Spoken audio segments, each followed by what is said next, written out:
మళ్ళీ కల వచ్చింది. పూర్తిగా అన్ని దారులు అమరావతి వైపే ప్రస్తుతం వెళ్తున్నటువంటి పరిస్థితులు. ప్రధాని ఈరోజు మధ్యాహ్నం పాల్గొనబోతున్నారు. చాలా కార్యక్రమాలకు శంకుస్థాపనలు, ప్రారంభోత్సవాలు కూడా చేసే అవకాశాలు అయితే ఉన్నాయి.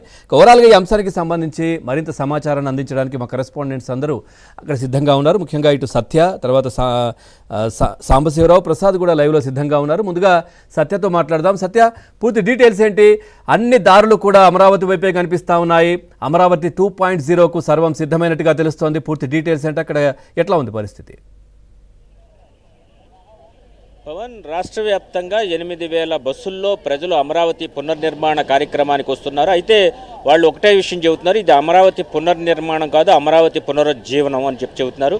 గతంలో ఏదైతే అమరావతిని వైసీపీ ప్రభుత్వం ఉన్నప్పుడు పూర్తి స్థాయిలో నిర్వీర్యం చేసింది, కాబట్టి ఇప్పుడు తిరిగి కూటమి సర్కారు వచ్చాక అమరావతికి తిరిగి ప్రాణం పోస్తోందని కూడా వారంతా కూడా వ్యాఖ్యానిస్తున్న పరిస్థితి అయితే ఉంది.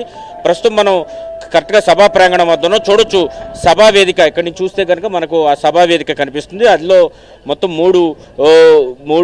మూడు కోన్స్ టైప్లో ఉన్నాయి. అందులో సెంటర్ కోన్ ఏదైతే కనిపిస్తుందో దాని లోపలే ప్రధాని నరేంద్ర మోడీ సభా ప్రాంగణం ఉంటుంది. అక్కడ భారీ స్టేజ్ని కూడా ఏర్పాటు చేశారు. మొత్తం 14 మంది మాత్రమే కూర్చునేలాగా ఆ స్టేజ్ ఏర్పాటు చేయడం జరిగింది. దానిలో పిఎం, ప్రధానితో పాటు చీఫ్ మినిస్టర్, డిప్యూటీ సీఎం, అదేవిధంగా మంత్రి నారా లోకేష్, ఇనాగరల్ అడ్రస్ చేసే మంత్రి నారాయణతో పాటు కేంద్ర మంత్రులు శ్రీనివాస్ వర్మ కావచ్చు, అదేవిధంగా పెమ్మసాని చంద్రశేఖర్ కావచ్చు, రామ్మోహన్ నాయుడు కావచ్చు, వీరు ముగ్గురు కూడా స్టేజ్ మీద ఉండబోతున్నారు. ఈ విధంగా ఇక్కడైతే ఏర్పాట్లు చేయడం జరిగింది. మరోవైపు ఎవరికైనా ఏమైనా అవాంఛనీయ సంఘటన జరగకుండా ఇక్కడ ఒక పిహెచ్సిని కూడా చూడొచ్చు. మనం అక్కడ అంబులెన్స్ పక్కనే ఆసుపత్రిని కూడా ఏర్పాటు చేశారు. ఎక్కడైనా ఏమైనా అవాంఛనీయ సంఘటన జరిగినా కానీ ఇమ్మీడియట్గా దాన్ని సరిచేసేందుకు సిద్ధమవుతున్న పరిస్థితి అయితే ఉంది. ఇటు మనం చూడొచ్చు, ఇప్పుడు మనం చూస్తున్న రోడ్డు ఏదైతే ఉందో ఇదే రోడ్డు గుండా అటువైపు నుంచి, అంటే మంగళగిరి వైపు నుంచి కావచ్చు, ఇటు గుంటూరు వైపు నుంచి కూడా సభా ప్రాంగణానికి వెళ్ళడానికి ఈ రోడ్డునే ఉపయోగించాల్సి ఉంటుంది.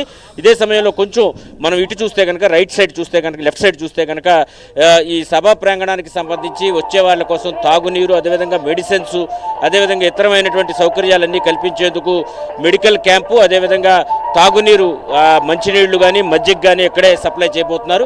ఇక ఇటువైపు చూస్తే కనుక మువ్వన్నెల జెండాతో రెప్రపలాడుతున్న మార్గం ఒకటి మనం చూడొచ్చు.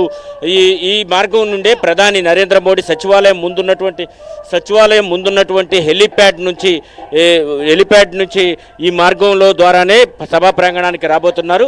సుమారు 1 కిలోమీటర్ మేర ఈ మార్గం ఉండబోతోంది. ఈ హెలిప్యాడ్లో ముఖ్యమంత్రి, అదేవిధంగా డిప్యూటీ సీఎం ఇద్దరు కూడా ఆయన్ను రిసీవ్ చేసుకున్నాక ఇదే మార్గం గుండా ఒక 10 నిమిషాల పాటు ర్యాలీ ఉండబోతుంది. ఆ ర్యాలీలో ఆయన ప్రజలకు అభివాదం చేసుకుంటూ కూడా ముందుకు కదులుతారని చెబుతున్నారు. ఇప్పుడు ఏదైతే మనకు కనిపిస్తుందో ప్రధాన స్టేజ్, దీని పక్కనే ఇటువైపు చూస్తే కనుక ఒక నీలం కలర్లో ఇంకొక ఏర్పాటు కూడా చేశారు.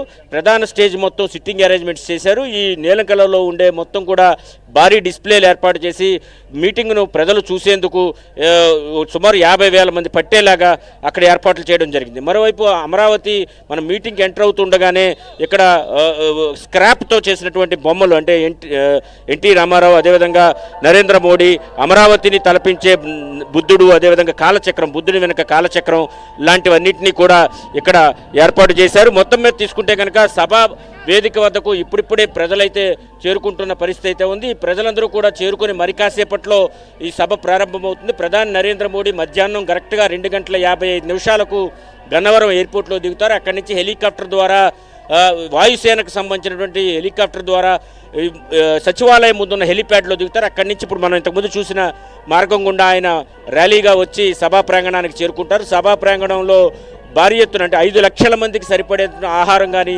లేదా వాటర్ కానీ మజ్జిగ కానీ సిద్ధం చేసి ఉంచిన నేపథ్యంలో సభా ప్రాంగణం చుట్టుపక్కల మొత్తం 200 ఎకరాలకు పైచిలుకు 260 ఎకరాలకు సరిపడే భూమిని చదును చేసి సభగా ఏర్పాటు చేశారు. ఒకవేళ వర్షం వచ్చినప్పటికీ కూడా ప్లాన్ బి కూడా సిద్ధం చేసుకున్నారు. కాబట్టి పార్కింగ్ కానీ, వచ్చిన వాళ్ళకి వసతి సదుపాయాలు కానీ, ప్రధాని నరేంద్ర మోడీ వచ్చి వెళ్లే వరకు కూడా భద్రతలో ఎలాంటి లోపాలు లేకుండా అన్ని ఏర్పాట్లను కూడా ముందుగానే పూర్తి స్థాయిలో చూడడం జరిగింది. దీనికి సంబంధించి మంత్రివర్గ ఉపసంఘం కూడా నిత్యం సమావేశమై పర్యవేక్షిస్తున్న పరిస్థితి అయితే ఉంది. అటు అధికారులు కూడా రూట్ మ్యాప్ను కూడా ఎప్పటికీ మీడియాకి ఇవ్వడంతో ప్రజలు కూడా ఆ రూట్ మ్యాప్ను అనుసరించి ఇక్కడికి రావాల్సి ఉంటుందని కూడా స్పష్టం చేస్తున్న పరిస్థితి. ఒక సెల్ ఫోన్ మినహా దేన్ని కూడా సభలోకి అలౌ చేయమని ఇప్పటికే స్పష్టం చేసిన పరిస్థితి ఉంది. Right, thank you Satya, thanks for the updates. మరొచ్చిన బ్రేక్ తీసుకుందాం. చూస్తూనే ఉండండి ABN.